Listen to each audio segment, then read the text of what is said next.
যেই সন্তান জন্ম হয়েছে তার আকিকা যদি না দেন, যতদিনই আকিকা না দিবেন ততদিন তার শরীরের মধ্যে রোগ বেমার, চলার পথে হঠাৎ উষ্টা খাইয়া পইরা ব্যথা পেয়ে যাবো, মানে বালা মুসিবত, একটা না একটা সমস্যা, রোগ, বেমার এগুলি লেগেই থাকবে, কখনো এটা সারবে না। এই জন্য সন্তানের ভালো কল্যাণ নিশ্চয়ই বাবা হিসেবে আপনারা সবাই চান, চান কিনা?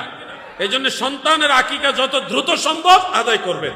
এটা হলো সপ্তম দিবসে আদায় করাটা হলো সুন্নত। এখন কেউ যদি অর্থ কষ্টের কারণে বা দারিদ্রতার কারণে সপ্তম দিনে আদায় করতে না পারেন, পরবর্তীতেও আপনি চাইলে আকিকা আদায় করতে পারবেন। কারণ দয়াল নবীজির নবুয়ত প্রকাশ হওয়ার পরে রাসূল করিম সাল্লাল্লাহু আলাইহি সাল্লাম নিজের পক্ষ থেকে আবার আকিকা আদায় করেছেন। এটা সহিহ এবং দাঈফ দুইটা সনদে আছে।